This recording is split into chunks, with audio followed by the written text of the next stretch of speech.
네, 안녕하셨습니까? 반갑습니다. 사무엘상 15장 11절에 있는 말씀을 읽겠습니다. 사무엘상 15장 11절입니다. 사무엘상 15장 11절에 있는 말씀, 구약 432쪽입니다. 내가 사울을 세워 왕 삼은 것을 후회하노니 그가 돌이켜서 나를 쫓지 아니하며 내 명령을 이루지 아니하였음이니라 하신지라. 사무엘이 근심하여 온 밤을 여호와께 부르짖으니라. 오늘 이 말씀은 하나님께서 이 선지자 사무엘에게 나타나셔서 하나님께서 사울을 이스라엘 왕으로 세우신 것을 후회하신다고 말씀하시는 장면입니다. 정말 하나님께서는 우리가 생각해 보면은 하나님께서는 사울이 왕이 되어서 그렇게 불순종의 삶을 살아가게 될 것을 하나님께서 모르시고 후회하고 지금 계시는 것일까? 그래서 하나님의 그분의 결정을 바꾸어서 이제 우리가 잘 아시는 것처럼 나중에 다윗을 왕으로 세우려고 하시는 것일까?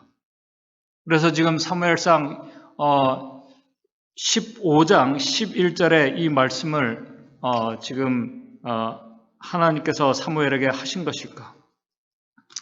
근데 우리가 그 뒤에 사무엘상 15장 29절의 말씀을 보면은 이렇게 말씀을 하고 있습니다. 사무엘상 15장 29절에 이렇게 말씀합니다. 이스라엘의 지존자 하나님께서는 거짓이나 변개함이 없으시니 그는 사람이 아니심으로 결코 변개치 않으심이니이다. 이 말씀을 우리 킹 제임스 버전에는 우리가 좀 더 쉽게 이해할 수 있도록 이렇게 말씀합니다. 또한 이스라엘의 힘이신 그분은 거짓말도 후회도 아니하시리니 이는 그가 사람이 아니심으로 후회하지 아니하심이니이다. 아까 15장 11절의 말씀과 15장 29절의 말씀이 서로 모순되는 것 같이 보입니다. 하나님께서 사울을 왕으로 세우신 것을 후회하신다고 말씀하셨고, 지금 29절에는 하나님께서는 사람이 아니심으로 후회하는 분이 아니시라고 이렇게 말씀을 하고 있습니다.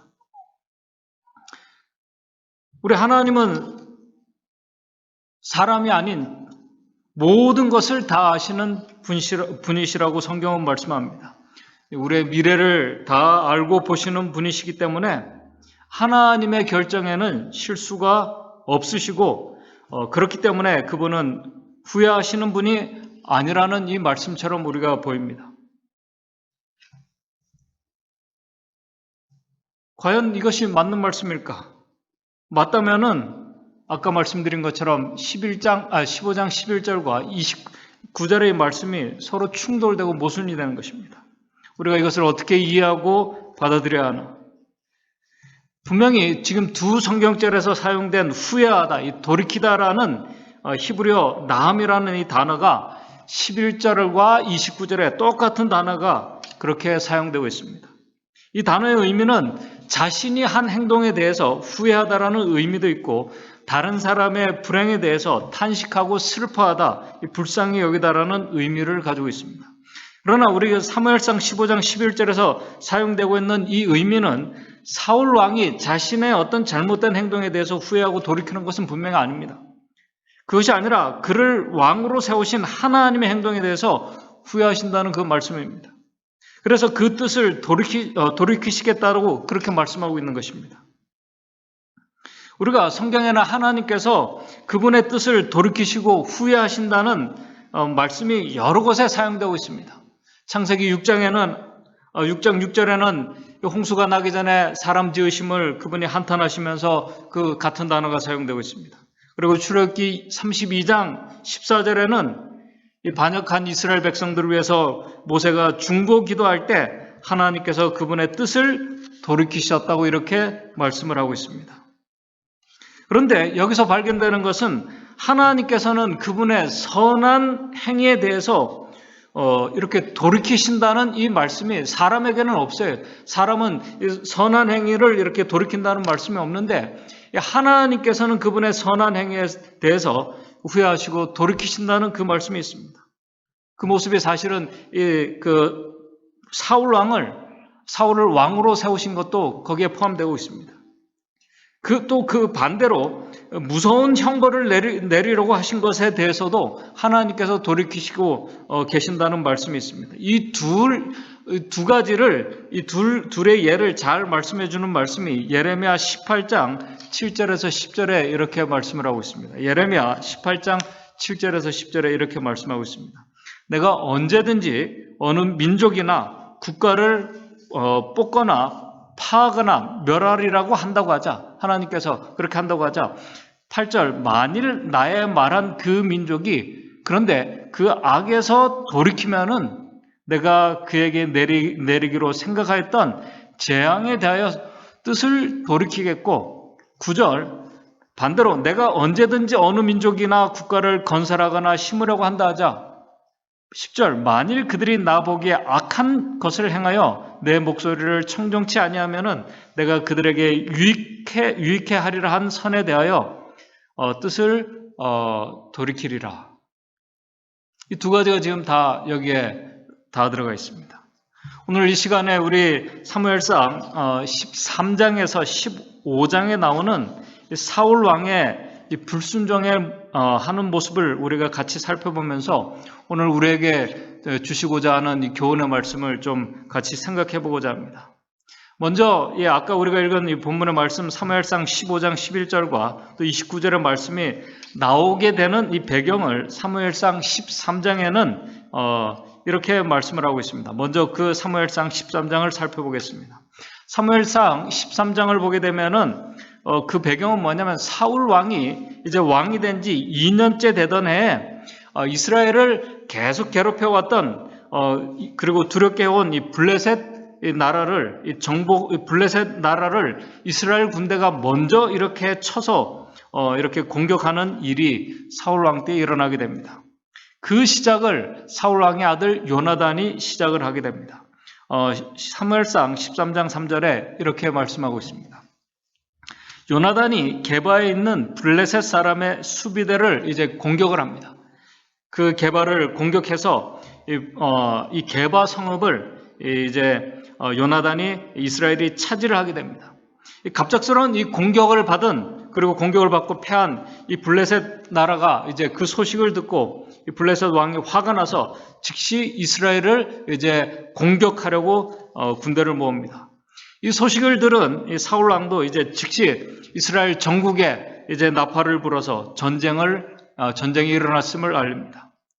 그런데 막상 이제 블레셋과 이스라엘이 서로 이제 대립을 해보니까 사무엘상 13장 5절입니다. 사무엘상 13장 5절에 블레셋 사람이 이스라엘과 싸우려고 모였는데 병거가 3만여, 그 다음에 마병이 6천여, 백성은 해변의 모래같이 많은 이 군대를 이제 이스라엘 백성들이 보고 이 군대를 보자마자 이스라엘 백성들이 전쟁도 하기 전에 겁을 이제 먹습니다.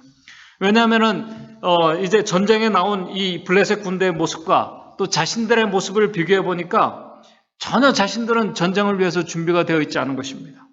특별히 우리 사무엘상 13장 20절에서 21절을 보게 되면은 지금 그 당시에 13장 20절에서 21절을 보게 되면은 온 이스라엘 사람이 각기 보습이나 삽이나 도끼나 꽹이를 이렇게 버리려면은 블레셋 사람에게로 내려갔는데 곧 그들이 괭이나 삽이나 새스랑이나 도끼나 채찍이 묻을 때 그리하였더라 이렇게 말씀하고 있습니다.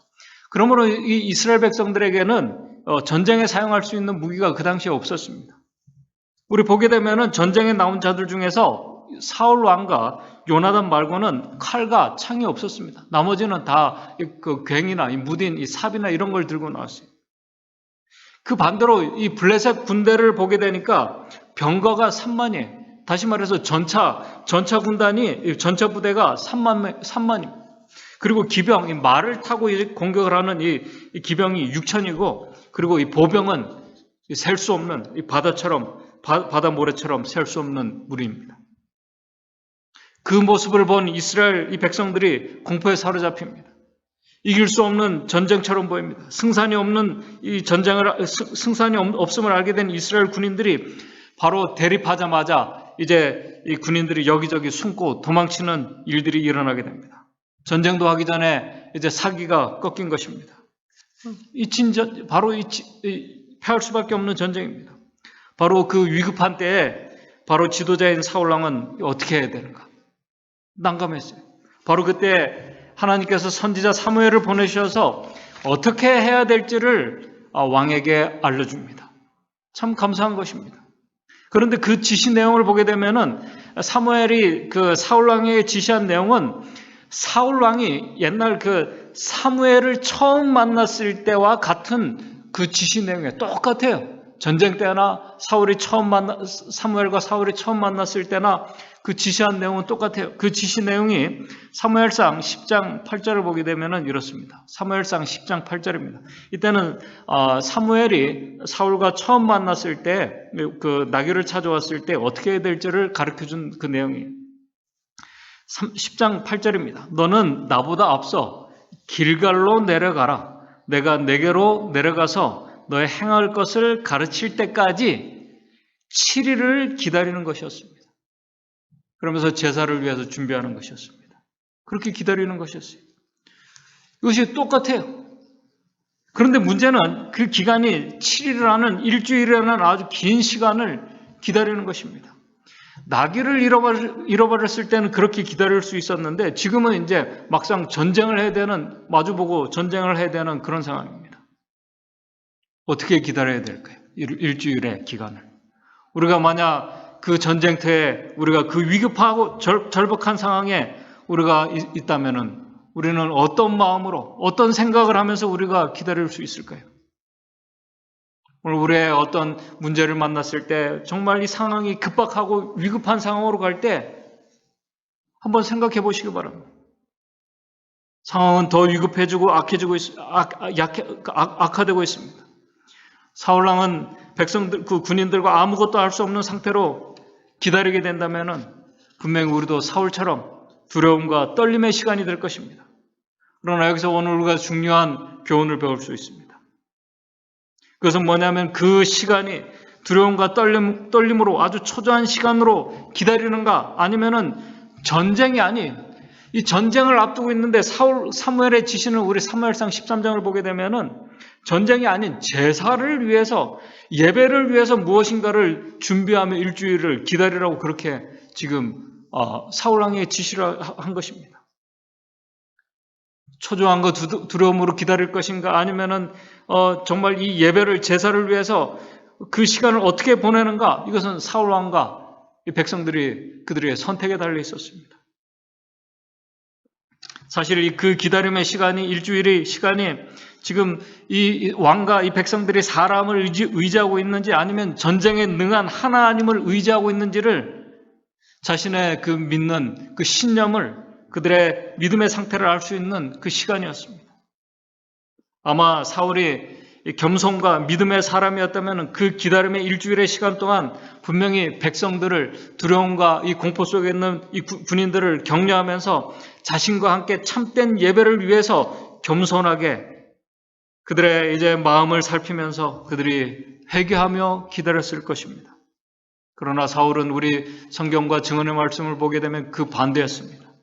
인내하지 못했습니다. 하나님을 온전히 그 일주일 동안 신뢰하지 못하고 있었습니다.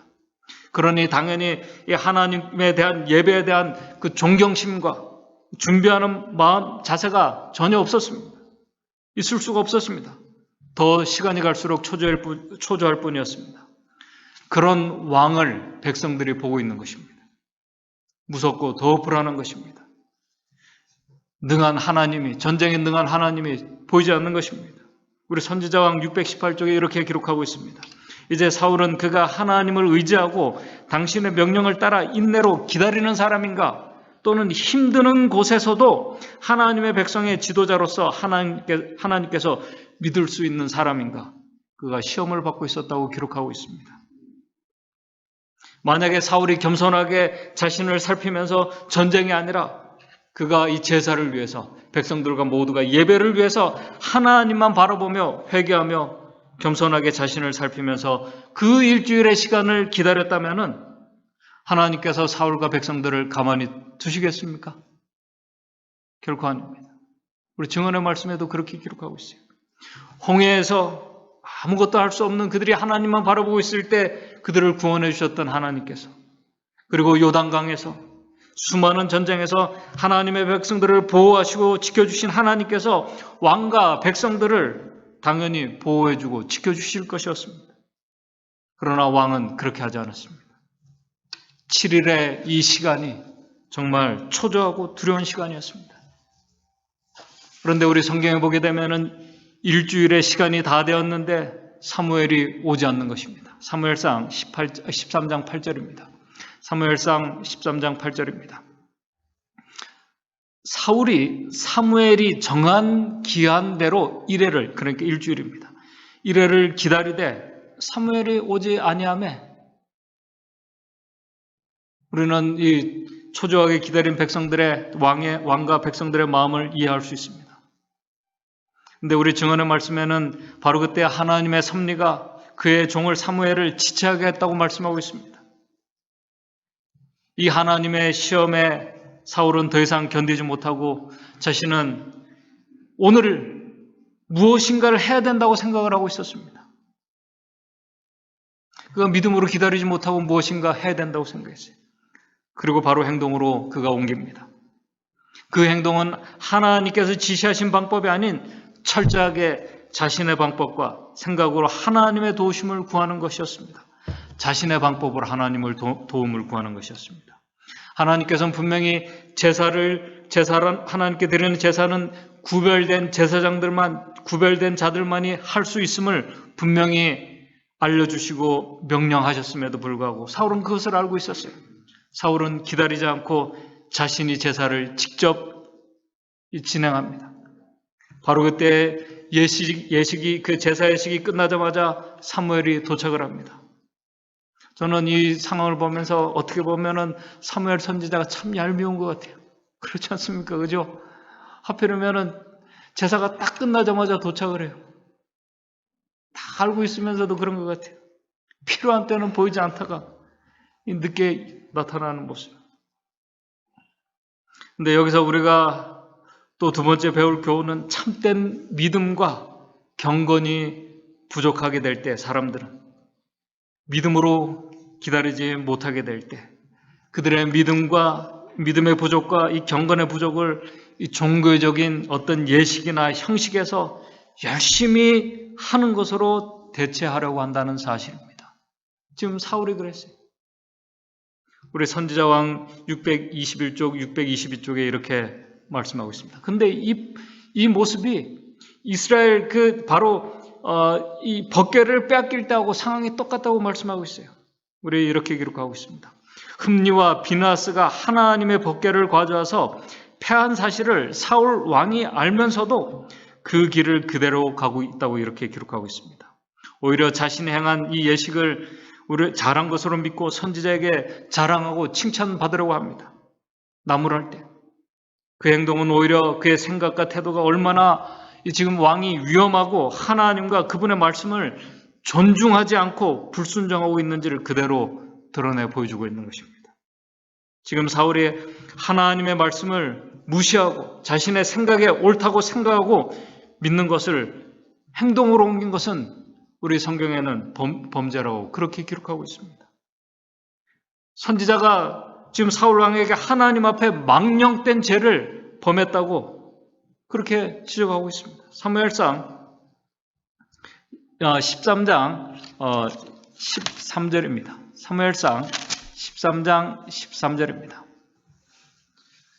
사무엘이 사울에게 이르되 왕이 망령되이 행하였도다. 하나님 앞에 망령된 행동을 했다는 것입니다. 바로 그때 선지자는 큰 이 왕이 하나님의 불경의 죄를 범했음을 알려줍니다. 바로 그때 사울은 겸손하게 잘못을 인정하고 회개했어야 합니다. 그러나 그보다 먼저 그가 백성들 앞에서 그의 자존심이 상한 것입니다. 용납할 수가 없는 것입니다. 그 마음은 오히려 자신의 잘못을 뉘우치고 회개하기보다는 도대체 내가 행한 이 의롭고 선한 행위가 무엇이 문제인가?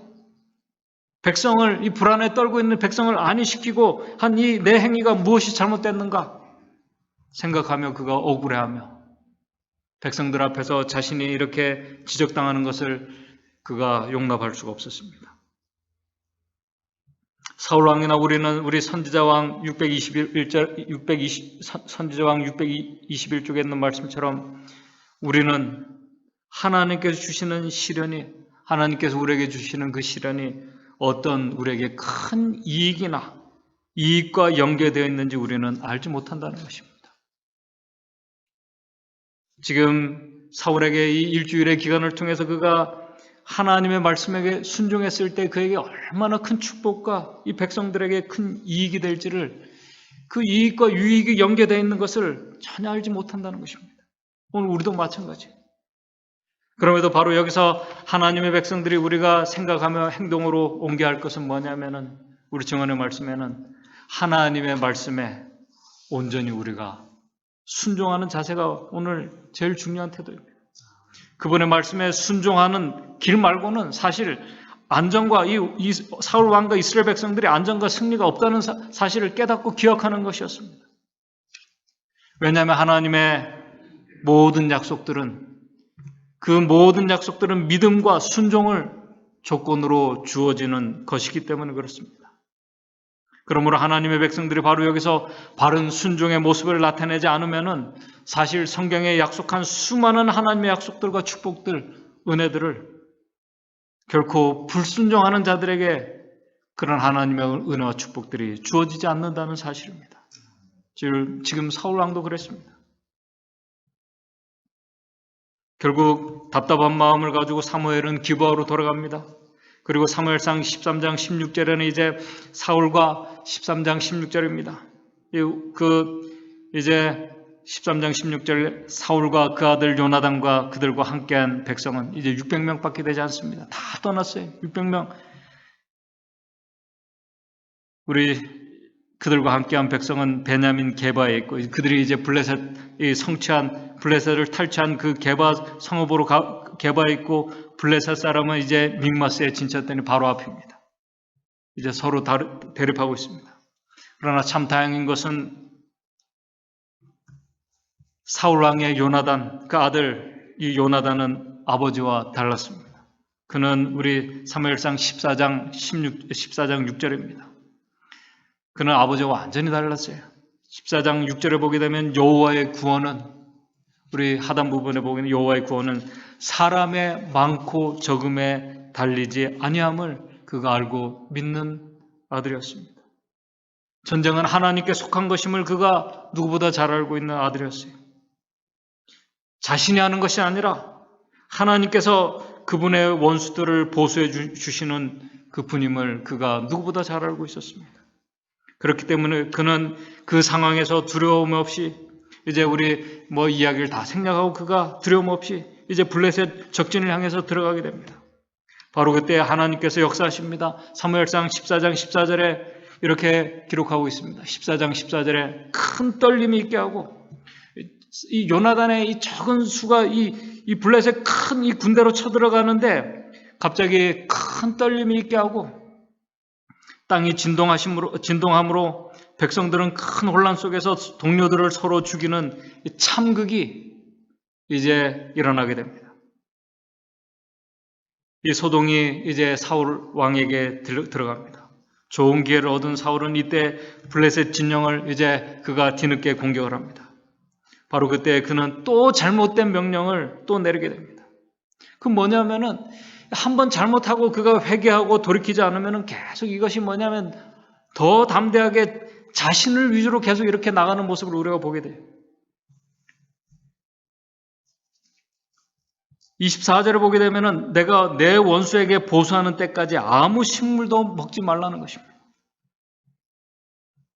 하나님이 아니라 내가 보수하는, 내가 원수를 칠 때까지 하나님이 치시는데 자신이 내가 내 원수를 보수할 때까지 아무 식물도 먹지 말라고 이렇게 참 무모한 왕의 명령을 또 내리게 됩니다. 자신이 그렇게 한다는 것입니다. 결국 이 명령으로 큰 승리를 가져다 준 요나단이 그 아들이 죽을 위기에 처하게 됩니다. 그럼에도 사울은 잘못을 뉘우치지 않습니다. 오히려 자신의 어리석은 행위를 더 정당화하려고 자신의 이 아들까지 죽이려고 합니다. 그럼에도 하나님께서는 사울에게 다시 그의 어리석음을 인정하고 겸손하게 하나님의 말씀에 순종할 수 있는 또 다른 기회를 또 주십니다. 그 내용이 바로 사무엘상 15장입니다. 사무엘상 15장. 그것은 뭐냐면 악하고 정말 교활한 아말렉 족속을 멸하라는 명령입니다. 사무엘상 15장 3절입니다. 근데 하나님께서 구체적으로 지시하십니다. 아말렉 족속을 멸할 때 어떻게 멸하라고 지시하는지 구체적으로 지시를 합니다. 지금 가서 아말렉을 쳐서 그들의 모든 소유를 남기지 말고 진멸하되 남녀와 소아와 젖먹는 아이와 우양과 약대와 나귀를 죽이라고 하십니다. 참 잔인한 명령을 내립니다. 하나님께서 사울과 이스라엘 군대에게 이 명령을 내리시고 큰 승리를 주십니다. 그런데 사무엘상 우리가 잘 아시는 것처럼 15장 8절 9절에 분명히 구체적인 지시를 내렸는데도 사울왕이 사무엘상 15장 8절 9절입니다. 아말렉 사람의 왕 아각을 사로잡고 죽이지 않았어요. 왕을 사로잡았습니다. 칼로 그 모든 백성을 진멸하였으되 9절 사울과 백성이 아각과 그 양과 소의 가장 좋은 것 또는 기름진 것과 어린 양과 모든 좋은 것을 남기고 진멸키를 즐기 아니하고 가치 없는 낮은 것은 진멸하니라. 이유를 나중에 우리가 사울왕이 설명하는 것을 여러분들이 잘 아십니다. 또 불순종하고 자기 생각에 옳다고 생각하는 대로 그대로 또 합니다. 그렇게 겸손했던 이 초대 왕 사울왕이 어떻게 이렇게 불순종과 교만과 자신의 생각대로 하는 사람이 되었을까? 증언의 말씀에는 그의 나쁜 습관이, 특별히 우리 부자 선지자 622쪽에 이렇게 기록하고 있습니다. 유년 시절부터 젊은 시절에 그는 하나님을 사랑하고 경외하지 않았다. 어렸을 때 복종하도록 교육을 받지 못하고 자란 그의 성급한 정신이 계속 하나님의 권위에 반역하게 된 원인이었다라고 그렇게 기록을 하고 있습니다. 고치지 않았습니다. 전혀 고치지 않았어요. 여기서 오늘 우리가 배울 또 세 번째 교훈은 하나님의 백성들은 항상 하나님을 존중하고 그분의 말씀에 대해서는 오늘 우리에게 자신에게 좋든 싫든 받아들이기 힘들든 받아들이기 쉽든 오늘 우리가 하나님의 말씀에 순종하도록 우리가 훈련을 받는 것입니다. 특별히 하나님의 말씀을 받고 우리가 무엇인가를 결정할 때 우리가 하나님의 말씀을 알고 결정할 때는 부자 선지자 634쪽에 이렇게 말씀하고 있습니다. 어떤 결정을 할 때 그 결과가 자기에게 해로울 것인가를 묻지 말고 내 결정으로 인해서 나에게 어떤 해로운 결과가 올 것인가 아니면 좋은 결과가 올 것인가를 묻지 말고 그 결정이 하나님의 뜻과 일치하는가를 물어야 한다. 오늘 우리가 기도하는 목적이 바로 여기 있습니다. 왜냐하면 어떤 길은 사람의 보기에 필경 바르나 필경은 사망의 길이니라 라고 그렇게 말씀하고 있기 때문에 그렇습니다. 또 다시 주어진 하나님의 자비의 기회를 사울왕이 거절합니다. 하나님께서 왕이 그렇게 될 것을 모르고 정말 후회하신 것일까? 아니, 다 알고 계셨습니다. 그렇기 때문에 이제 사무엘상 15장 10절 11절의 말씀이 나옵니다. 사무엘을 부르십니다. 사무엘 15장 10절 11절입니다. 여호와의 말씀이 사무엘에게 임하니라. 가라사대 내가 사울을 세워 왕 삼은 것을 후회하노니 그가 돌이켜서 나를 쫓지 아니하며 내 명령을 이루지 아니하였음이니라 하시니라. 사무엘이 근심하여 밤을 여호와께 부르짖으니라. 우리 증언의 말씀에는 결국 하나님께서 이 후회한다는 건 뭐냐면은 그 하나님의 자비로 계속 이 사울을 붙잡고 이렇게 그를 이 하나님의 은혜 안으로 이렇게 하려고 했던 하나님께서 이제 그를 떠나 보내주시겠다고 결정하셨다는 것입니다. 계속 거절하고 스스로가 하나님을 떠나려고 하고 있다는 사실입니다. 왕이. 바로 그것을 후회하신다고 그렇게 표현했어요. 그러나 그 기별 속에 우리는 마지막 또 하나님께서 그에게 자비의 그 기회를 주셨어요. 뭐냐면 사무엘이 밤새 하나님께 기도했습니다. 그에게 또 기회를 달라고, 사울 왕에게 기회를 달라고 기도했어요. 기회가 아직 남아 있었습니다. 밤새 그를 용서해주고 마지막 그에게 기회를 달라고 기도를 했어요. 우리 증언의 말씀에 부조 선지에 보게 되면은 그렇게 기도를 밤새 우리 사무엘이 기도를 하고 그가 마지막 희망을 가지고 왕을 찾아갔다고 그렇게 기록하고 있습니다.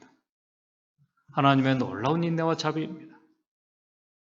결국 그런 하나님의 자비와 인내를 어리석은 이 왕은 받아들이지 않고 자신의 잘못된 결정을 계속 고집하고 그것을 받아들이지 않았습니다.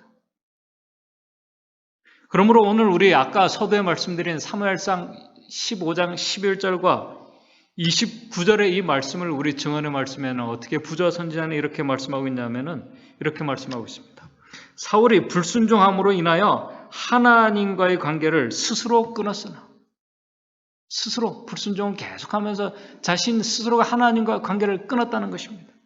그렇게 고집하며 하나님의 손에서 나가려고 하는 그것을 하나님께서는 그냥 놓아주시는 것입니다. 하나님의 간합하심을 받는 조건은 그 다음에 나오는 것입니다. 그러나 하나님의 간합하심을 받는 조건은 변치 않고 하나님의 요구는 여전히 동일하다. 아까 변치 않는다는 그 말씀이 바로 그것입니다. 지금 이 말씀에 아주 중요한 복음이 들어있습니다. 하나님께서 하시는 후에는 이 돌이키심은 계속 악을 고집하고 불순종하는 자들에게서만 아니라 겸손하게 자신의 잘못을 인정하고 회개하고 돌아오려는 자들에게는 마치 요나서 우리 3장 10절에 니느웨 백성들이 그들의 잘못을 그들이 회개하고 그들이 정말 하나님께로 돌아왔을 때 그 악한 길에 돌아왔을 때 그 모습을 보고 하나님께서 뜻을 돌이키시고 그들에게 재앙을 내리지 않으셨던 것처럼 회개하는 자들에게 하나님께서 뜻을 돌이키신다는 그 말씀입니다. 이 중요한 자비의 원칙이 뜻을 돌이키는 자들에게, 그들이 죄에서 돌아서는 자들에게 이 자비의 원칙이 우리 15장 29절에 변함없이 그들에게 적용된다는 말씀입니다. 그래서 오늘 우리가 여기서 볼 수 있는 것은 이제 말씀을 정리하면서 두 가지 중요한 교훈을 우리가 얻게 됩니다. 하나님께서 사울 왕을 그의 자비로 계속 붙잡고 계셨어요. 하나님의 돌이키심이 없이 계속 이렇게 붙잡고 계셨어요. 그것은 감사한 것입니다. 오늘도 우리 마찬가지예요. 하나님께서 그분의 자비가 오늘 우리를 붙잡고 계셔요. 그러나 우리가 계속 사울처럼 거절한다면은 하나님께서 결국 놓아주시는 것입니다. 마음을 돌이키시는 것이에요. 그러나 또 반대로 우리가 회개하고 정말 이 은혜의 시간에 우리의 잘못을 깊이 우리가 깨닫고 하나님께로 우리가 돌아가게 될 때 변함이 없으신 그 하나님은 이 변함이 없다는 것은 그렇게 돌아오는 자들을 간합하시고 하는 거기에는 하나님께서 전혀 변하지 않으신다는 것입니다. 돌아올 때 하나님께서 우리를 놀라운 구원의 계획으로 우리를 또 하나님께서 우리를 그렇게 인도해 주신다는 사실입니다. 우리 증언의 말씀에는 이렇게 말씀을 하고 있습니다. 사람의 후회는 마음의 변화를, 사람은 이 후회를 할 때 마음의 변화를 느낍니다. 내가 왜 그랬을까? 그런 변화를 합니다. 그러나 하나님의 후회는 환경과 관계의 변화를 의미한다. 하나님의 후회는 정말 회개하고 돌아오는 자들에게는 깨어진 이 관계가 다시 회복되는 것을 말씀하고 있습니다. 그러면서 우리가 이렇게 말씀하고 있습니다. 우리가 회개한다면 그 결과는 우리의 품성과 삶의 방식이 하나님을 향하여 움직이는 새로운 방향으로 우리를 인도해 주신다는 것입니다. 그리고 하나님의 놀라운 구속의 계획과 오늘 우리가 연결되도록 하나님께서 그렇게 마음을 돌이켜 주신다는 그 말씀입니다. 하나님의 구속의 계획과 맞도록 인도해 주신다는 놀라운 은혜와 축복의 말씀이 바로 이 말씀에 포함되어 있다는 사실입니다. 하나님의 약속에는 변함이 없습니다. 그것을 사무엘상 15장 29절에 말씀하고 있습니다. 오늘 우리에게 주어진 이 놀라운 이 은혜와 자비의 이 시간들, 매일 우리에게 복음을 통해서 또 말씀을 통해서 또 사람을 통해서 우리의 잘못을 깨닫게 하시고 우리를 하나님께로 이끌어 주시는 그 하나님의 놀라운 자비와 섭리들을 우리가 깨닫고 오늘 우리가 하나님의 말씀에 순종하여 정말 하나님께로 더 가까이 나아가는 사울왕과 같은 자들이 아니라 더 가까이 나아가면서 오늘 우리의 한 주일의 삶이 하나님의 놀라운 구속의 계획과 연결되고 우리 증언의 말씀처럼 우리의 품성과 우리의 삶의 방식이 하나님께서 인도하시는 놀라운 이 구원의 계획 속으로 들어가는 저와 여러분들의 삶이 되기를 간절히 바라면서 오늘 말씀을 마치도록 하겠습니다. 하늘에 계신 하나님 아버지, 오늘도 하나님의 자비와 또 그 자비의 손길이 불순종하고 하나님의 말씀에 따라 살지 않는 저희들을 붙들고 계심을 인해서 감사를 드립니다. 오늘 우리에 대해서 하나님께서 마음을 돌이키시지 않는 그 자비로 인해서 저희들 감사를 드리며 그 자비를 기억할 수 있도록 도와주시고 또 우리가 그 은혜를 깨닫고 진정으로 우리가 하나님 앞에 마음을 다해 겸비하게 돌아올 때 하나님께서는 또 우리에 대한 계획을 돌이키시사 더 좋은 구속의 계획으로 우리를 인도해 주신다는 놀라운 그 은혜를 우리가 기억할 수 있도록 주님 인도해 주시옵소서. 돌아오는 자들에 대한 하나님의 간합하심은 변함이 없다는 그 놀라운 하나님의 그 은혜를 우리가 기억하면서 한 주일 우리의 삶이 하나님과 가까워지고 하나님의 놀라운 이 구속의 계획에 더 가까워지고 우리가 일치되는 그 귀한 삶이 한 주일에 우리의 삶이 될 수 있도록 주님 인도해 주시옵소서. 우리가 싫든 좋든 하나님의 말씀에 순종함으로 얻는 하나님께서 우리에게 약속하신 놀라운 축복들을 경험하는 한 주일의 삶이 될 수 있도록 인도해 주시옵기만을 바라오며 예수님의 이름으로 기도드리옵나이다. 아멘.